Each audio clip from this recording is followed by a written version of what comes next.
हमारे साथ commodity expert Bhavik Patel जी जुड़ चुके हैं। भाविक जी, बहुत बहुत स्वागत है आपका बाजार सवेरे में। मैं तृप्ति बात कर रही हूं और सबसे पहले सोने चांदी के साथ शुरुआत करेंगे। देखिए, कल तक हम बात कर रहे थे कि ट्रंप के संबोधन पर सबकी नजरें हैं, सोने चांदी में आगे किस तरह का रिएक्शन आता है ये भी देखना होगा। और देखिए, एक रिएक्शन आया और उसके बाद हमने थोड़ा सा दबाव यहाँ पर सोने और चांदी दोनों पर आते हुए देखा। अगर फिलहाल की बात करें तो हल्का प्रेशर 4802 के लेवल पर फिलहाल सोना यहाँ पर कारोबार कर रहा है। वहीं सिल्वर में भी तेजी है, लेकिन $92 पर कॉमिक्स पर हम चांदी यहाँ पर देख सकते हैं।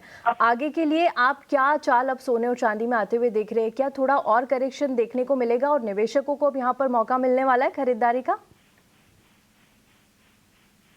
जी, गुड मॉर्निंग मैम। मैं भूपेश शर्मा। और सोने चांदी की बात करें तो सोने चांदी के बाजारों में अभी बीते कल रात को ट्रंप ने जो दिया है डिसीजन, उसमें बोला है कि हम टैरिफ पुट नहीं करेंगे।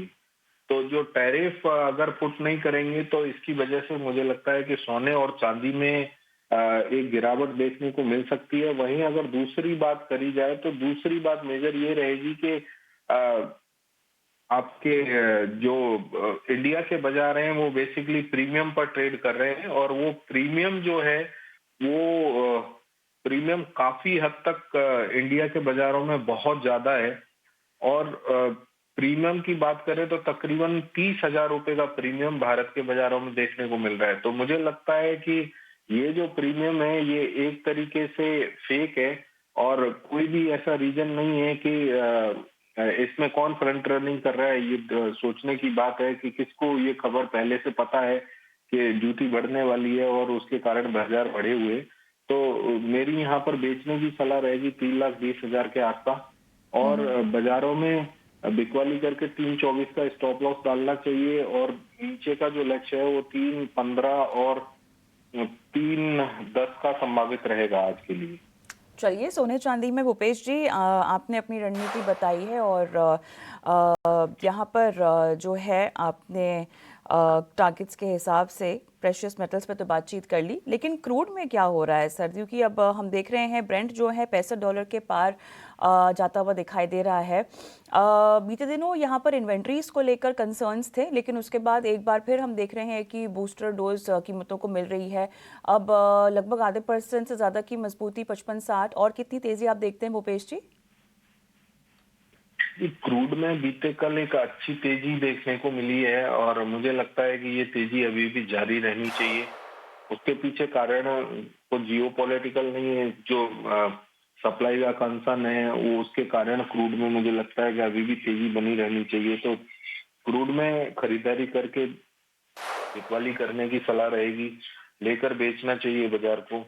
और यहाँ पर 5500 के आसपास खरीदारी करें, 5450 के नीचे का स्टॉप लॉस लगाएं। अप साइड में 5650 के लक्ष्य यहाँ संभावित हो सकते हैं। तो यहाँ पर 5500 पे आपको खरीदारी करने की सलाह कच्चे तेल में दी जा रही है। थोड़ा सा अपसाइड यहाँ पर कीमतों में आपको दिखाई देगा। रणनीतियाँ एक बार फिर से हम फ्लैश करेंगे दर्शकों के लिए, लेकिन अब आगे बढ़ें और बेस मेटल्स में अब कितनी तेज़ी की चाल, कैसे देखते हैं आप बेस मेटल्स की चाल को?